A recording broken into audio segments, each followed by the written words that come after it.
everyone, welcome back. Today we're looking at the architecture and interiors of The Hobbit and how you can recreate that look in your own home in time for autumn.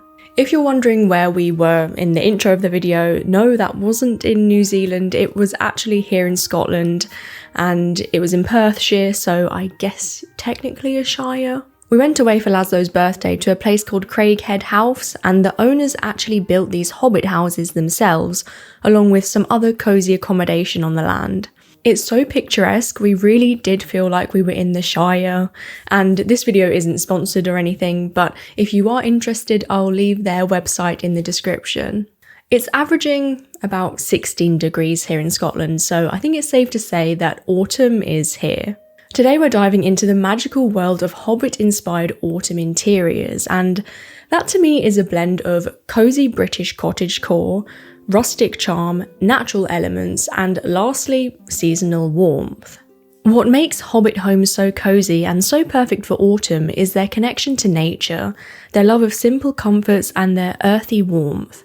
Rounded doors, glowing hearths, and rustic wooden beams all create that snug storybook charm.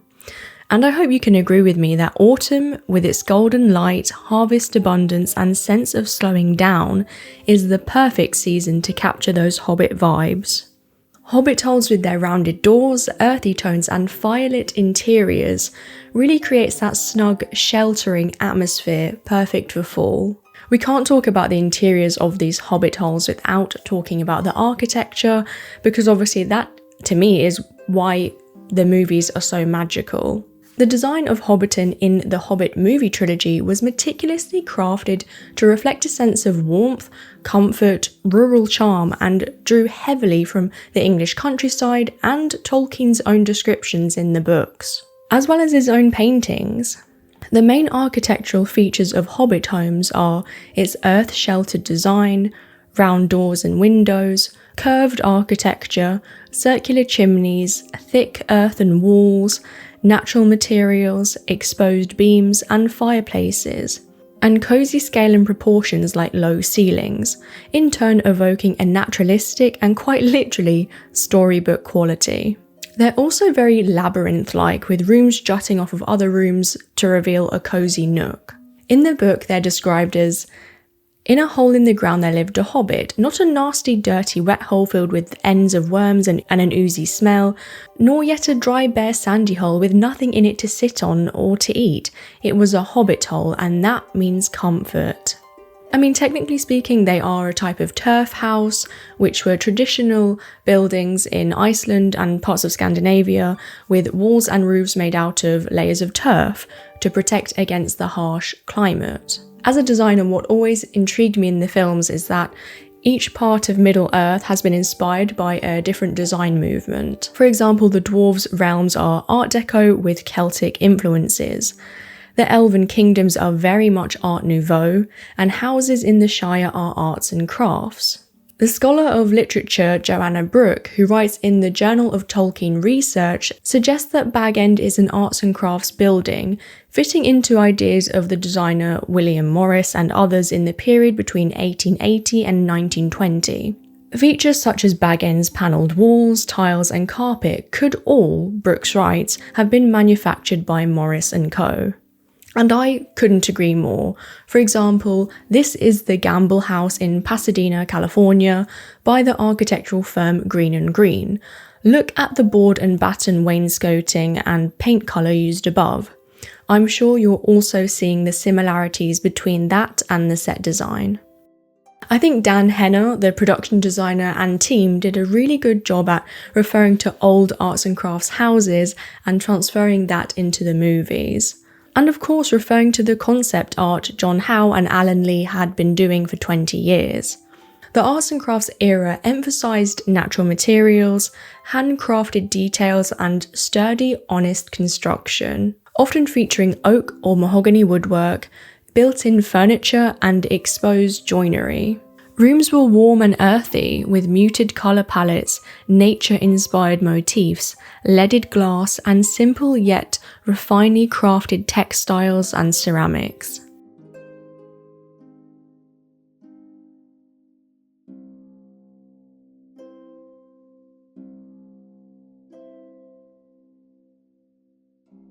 If you've ever dreamt of transforming your home into a Shire-inspired haven this autumn, I would really look at changing your colour palette. The set design has lots of autumnal hues anyway, and I think that's why we also associate The Hobbit with autumn.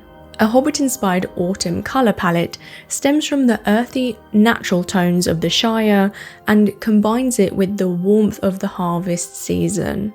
Think deep, warm greens like olive and moss, rich chocolatey browns, golden ambers, burnt oranges, warm creams, accented with rustic touches of burgundy or muted mustard. This palette feels especially fitting for autumn because it mirrors the season's natural beauty and atmosphere.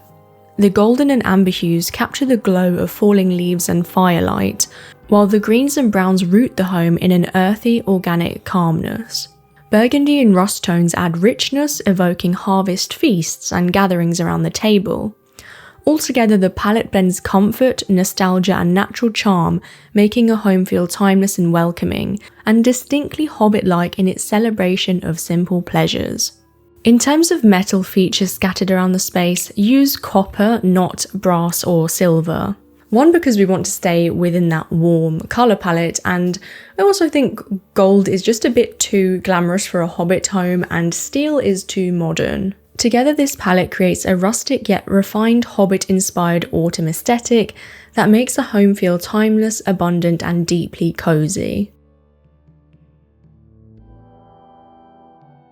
Creating a cozy Hobbit home like you're in the Shire for fall really comes to life when you start to add textures to the space. Textures in a Hobbit-inspired autumn cottage would be leaning on the organic and tactile, and I think wood will be the most used material here. Darker wood tones to be exact, like mahogany, walnut, cherry and stained oak. This can be seen throughout, especially the flooring, and another type of flooring are terracotta tiles, particularly in a grid configuration. The combination of rustic tile flooring and wooden beams is very reminiscent of an English country interior. Alongside rough-hewn wood beams, stone fireplaces, and clay pottery ground the space in earthy authenticity, while woven baskets, woolen throws, and hand-stitched linens add a softness and coziness. Layering natural fibres like burlap, linen and wool with plush accents such as velvet cushions or sheepskin rugs creates depth and contrast, mirroring the balance of rustic charm and homely comfort that defines Hobbit living. When incorporating patterns, woodland elements are synonymous with hobbits because their lives are deeply connected to nature and the rhythms of the land. Hobbits are depicted as peaceful, earth-loving beings who cultivate gardens, forage and live in harmony with their surroundings. And therefore it would only make sense to include woodland and countryside motifs in the home. Draw inspiration from the Shire's pastoral charm like twisted vines and leaves, floral patterns and woodland animals, while tartan, plaids and hand-embroidered details bring a sense of tradition and handmade artistry. Something that hobbits certainly wouldn't have are blinds. I think that they're just too modern for that kind of approach, so I would line your windows with only curtains. And for flooring, the terracotta tiling would be pretty cold in reality, so I think layering over Moroccan and Persian rugs would be the perfect addition. These patterns aren't too bold or overwhelming, but rather comforting, contributing to an atmosphere that feels timeless, seasonal, and abundantly cozy.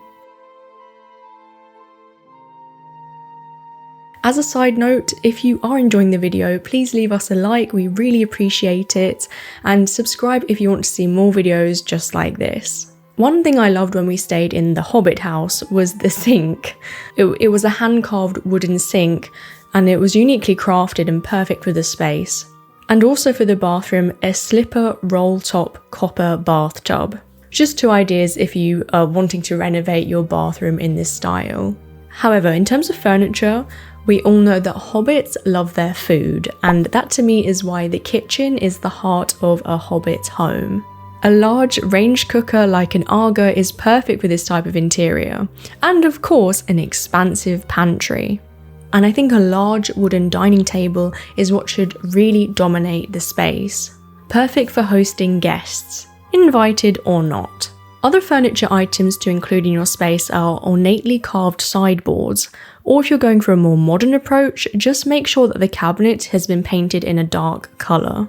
Hand-painted bookcases and cupboards, an indoor hammock or beanbag for comfort, cottage-style fiddleback dining chairs, arts and crafts sideboards and buffets, a 4-poster bed, even more on brand if you adorn it with velvet curtains, ornately carved coffee tables, antique clocks, storage barrels, a wall spice rack with drawers, wooden trunks, and quite literally any wooden furniture with a barley twist.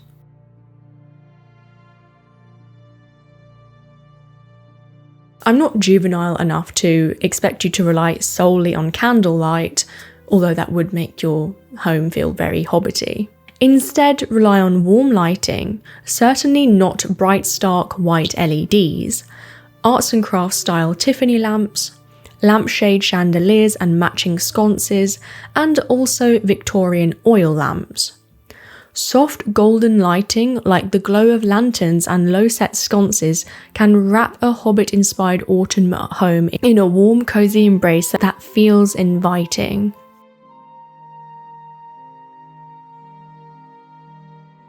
As we're trying to conjure the season as best as possible, it only makes sense to include lots and lots of woodland elements as home decor accessories like butterflies, hanging dried herbs and flowers, seasonal wreaths made from nature, a harvest cornucopia, and twig accent pieces. Seasonal touches that I've mentioned enhance the atmosphere with gentle light and organic beauty, reinforcing the feeling of a home deeply connected to nature's cycles.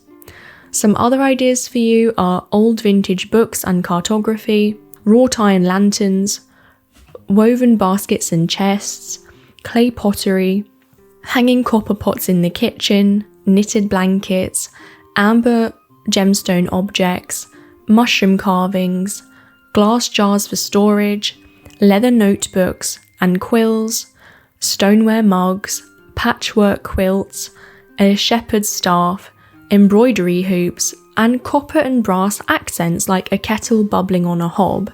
Decorating with these elements creates a Hobbitcore vibe, inviting whimsical and perfectly snug for autumn vibes, like curling up with a warm cup of tea surrounded by nature-inspired details.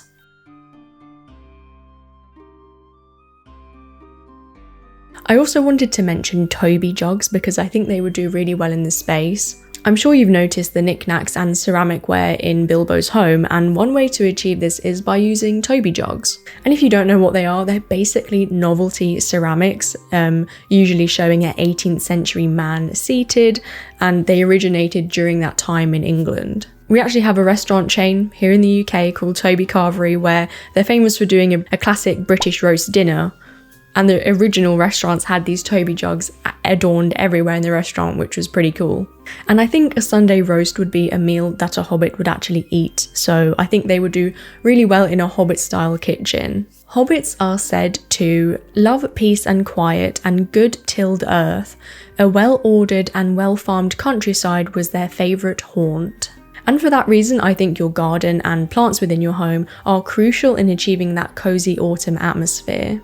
Vegetable patches with pumpkins, sunflowers, apple trees, chrysanthemums, marigolds, asters, maples, ornamental cabbage, sweet gum and aspen are all great choices for the season. Cottage flowers like hollyhocks and lupins are also very Hobbit-esque. Tolkien drew heavily on the English countryside when imagining the Shire. And oak trees are iconic in the rural English countryside, and I think that's what made it feel familiar to readers. So I think oak trees and acorns are crucial to include in the garden, or as just motifs within the home. We actually went to a pub on Loch Lomond in August called the Oak Tree Inn, which was very much like the Green Dragon, and outside sat a 500-year-old oak tree. And yeah, just another example of how we really are living in Middle-earth here in Scotland. To bring a Hobbit-inspired cottage indoors, focus on plants and flowers that echo the Shire's gardens and seasonal abundance. Potted herbs like rosemary, thyme and sage not only add greenery but also capture the practicality of Hobbit life, where plants are both decorative and useful. A bowl of apples, pears or pumpkins displayed on a farmhouse table doubles as both decor and homage to the harvest season. Whether indoors or outdoors, the goal is to blend natural abundance with cozy intimacy, making your home feel like it's rooted in the Shire's fertile and flourishing landscape.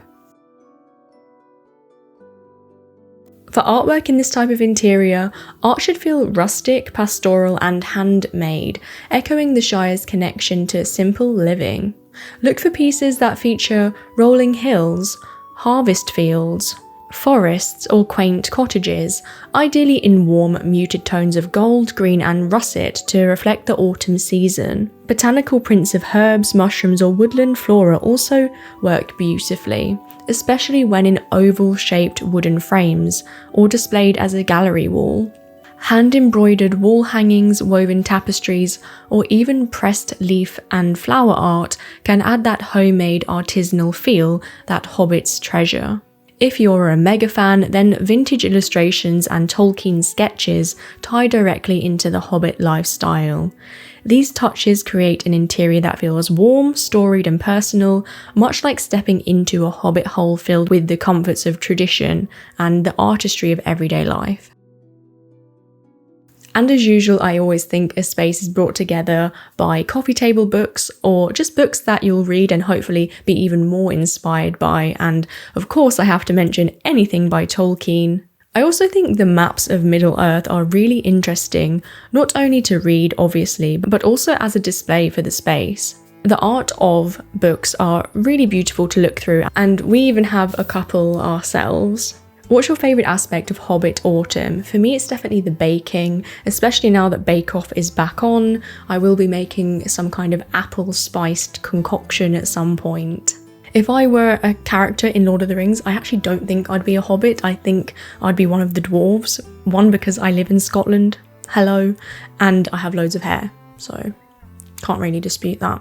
Please leave a like or a comment. We read all of them and I really appreciate it, and it really does help the channel to grow. And if you need help fulfilling your own design dreams, I've left our website in the description.